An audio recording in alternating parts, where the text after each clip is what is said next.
11 তারিখ সকালবেলা গ্রামের বাড়ি যাচ্ছিলাম ভোট দেওয়ার জন্য। আমার বাসার সবাই আরও 4 দিন আগেই চলে গেছে ভোট দিতে। তারা গেছে আমার শ্বশুর বাড়ি, আমার হাজব্যান্ড 2 ছেলে নিয়েই চলে গেছে অনেক আগেই।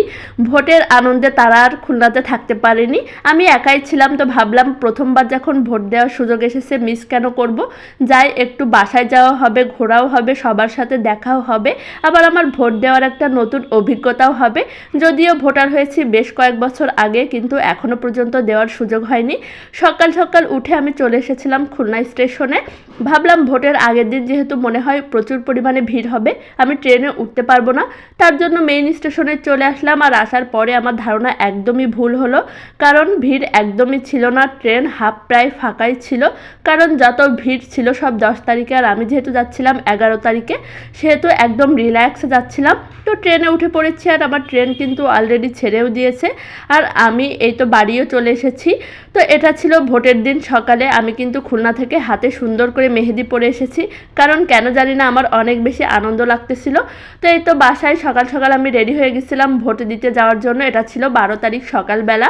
তো আমি ভ্যানে করে যাচ্ছিলাম, বাসা থেকে খুব বেশি একটা দূরে ছিল না ভোট কেন্দ্র থেকে বেশ খানিকটা দূরেই স্লিপ দিচ্ছিল। ভ্যানটা দাঁড় করিয়ে আমি আমার স্লিপটা নিয়ে নিলাম।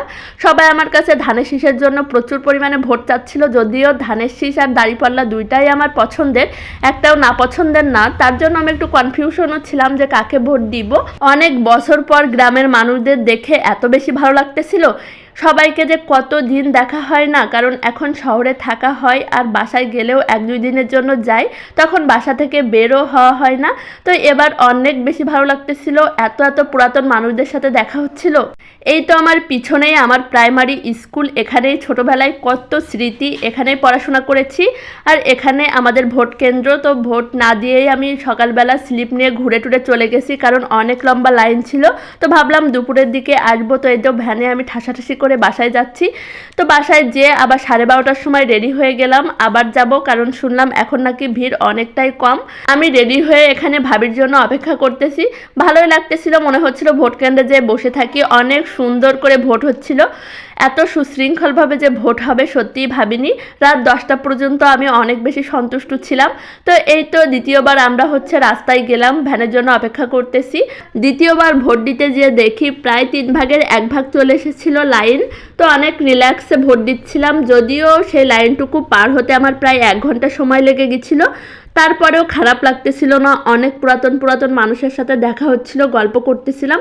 তো এই তো সেকেন্ড টাইম কেন্দ্রে পৌঁছালাম, আর এখানে দেখো ভোটারের কত লম্বা লাইন, অনেক ভালো লাগতেছিল। আর কোনো তেমন বিশৃঙ্খলাও ছিল না। আমাদের কেন্দ্রটাও মোটামুটি একটা ছোট কেন্দ্র ছিল। এটা আমার প্রাইমারি স্কুল। কত বছর যে এখানে আসা হয় না, তো তারপরে প্রায় 1 ঘন্টা লাইনে দাঁড় করার পরে আমি ভোট দিতে পেরেছিলাম। অনেক বেশি রোদ ছিল, গরম ছিল, যেহেতু একদম দুপুর 1টার সময় ছিল। 12:30টায় বাসা থেকে বের হয়েছিলাম, আর পৌঁছাতে প্রায় 1টা বেজে গিয়েছিল।